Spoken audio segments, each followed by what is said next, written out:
Hello everybody. We have a box from Japan again. It's not Hobby Link Japan this time. It is Tokyo Model Detective. Another box from Darren. And I bet most of you can already guess what's in here, because I buy things from Japan for reasons. Patient, I wouldn't have to buy them from Japan. But the price is really good when they come from Japan. And in the box, we have B-wings. Everyone see them? We have two of these things. Okay? Now, this isn't the special limited edition from Wonderfest. I didn't try for that one, actually, because I didn't even know it was coming out. Some people knew about it, I didn't.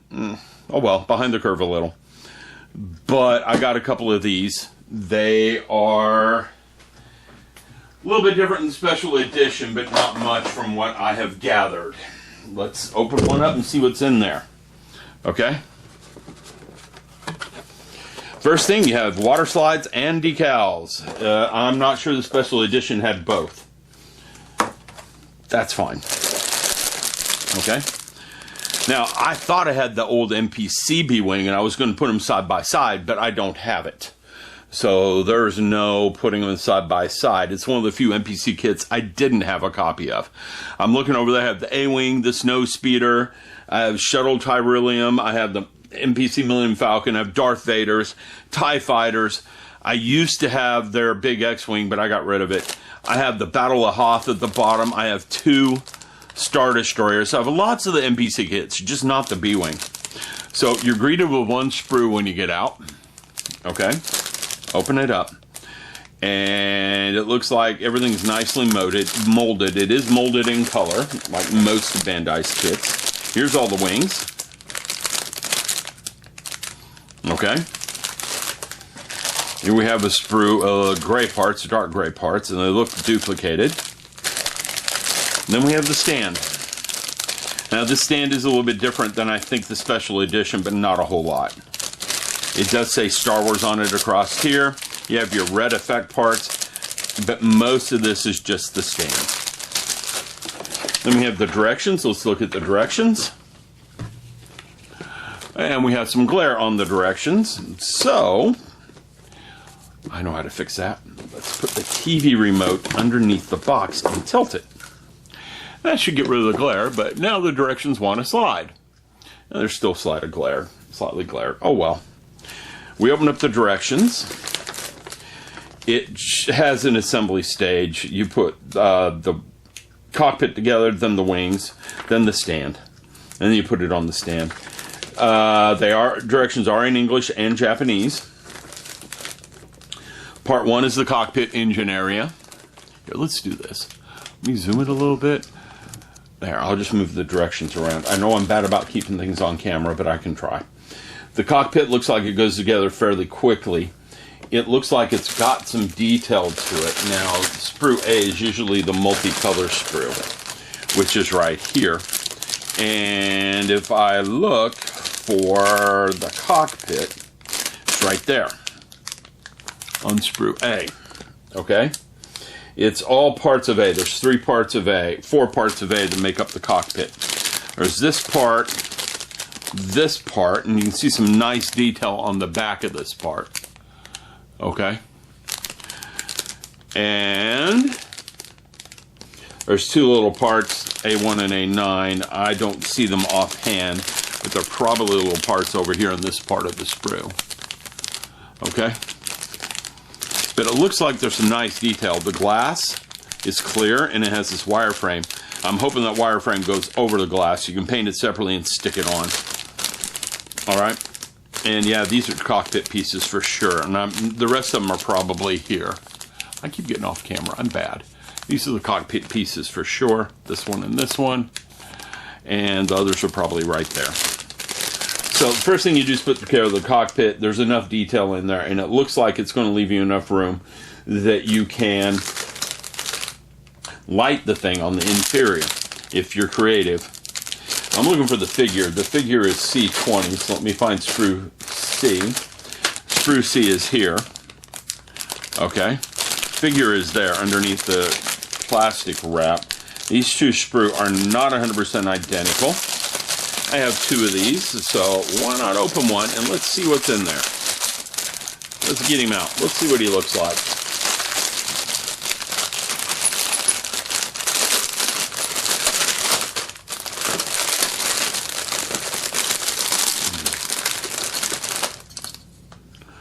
All right, he's right there.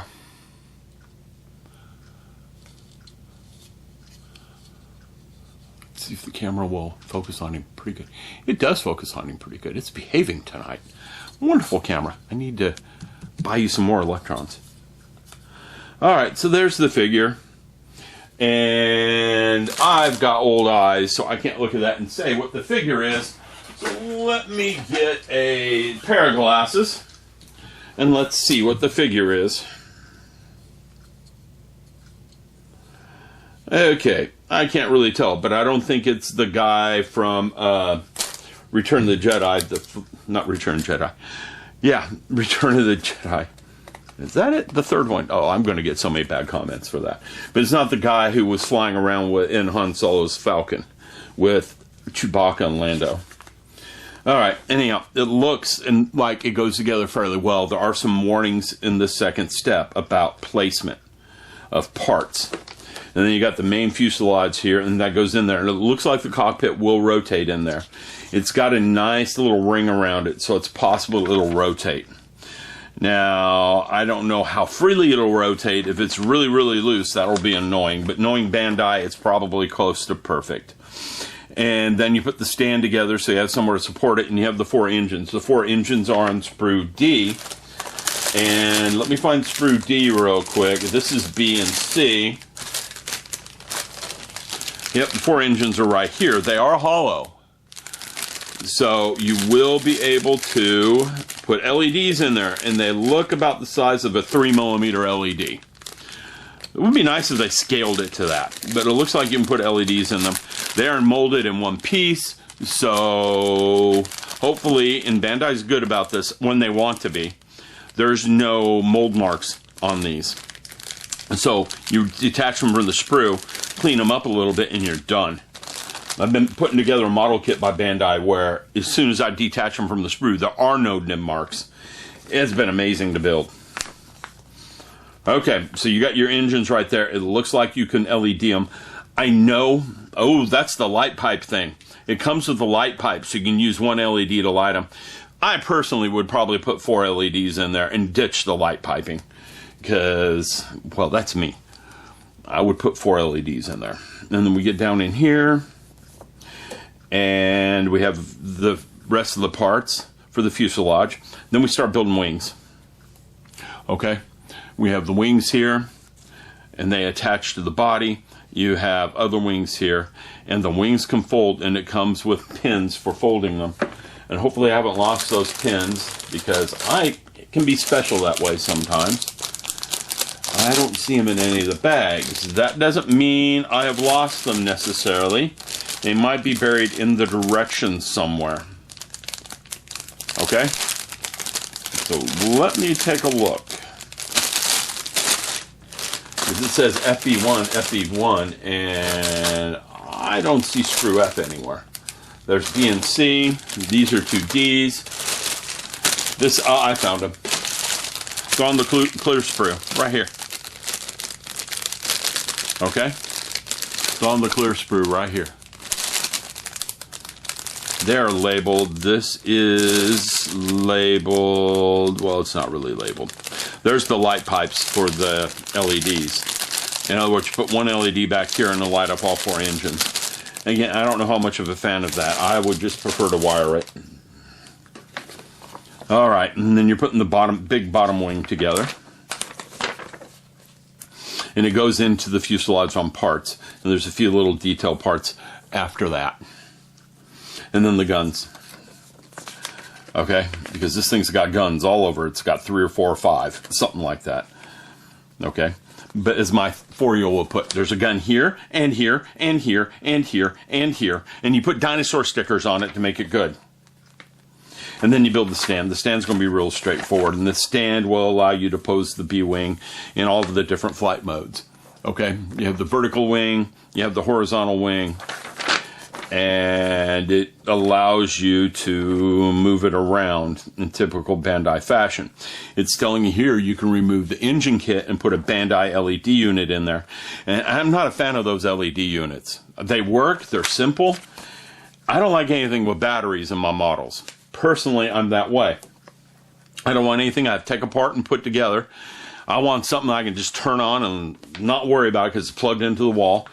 Or it's got two AA batteries in it and it'll last for 2 weeks turned on. Something like that makes me happier. Okay? So if I were to do this, I would wire it up with LEDs and then USB power it. I'm started doing USB power on my model kits. Alright, there's a quick review of it. I have a few kits I'm working on right now. So this one's going to get set aside. I need to do something Star Wars-y soon because I haven't in a long time. And I got 2 of them, so why not take a look and build one? I have like 3 X-Wings, 4 X-Wings around here. I need to build one of those too. That would be good. I have a bunch of the small ones and a bunch of the big ones. I'm trying to track down some decals for the small ones right now, so I don't have to do a lot of masking and painting. I don't have a lot of free time in my life. Okay? Neko Buso? Yeah, Neko Buso. Okay, and this one has a lot of sprue marks on it, and they're bad. Just saying. That one's fun. All right, everyone, I'm going to go. I'm going to go get this video up and start working on stuff for work. Talk to you all later.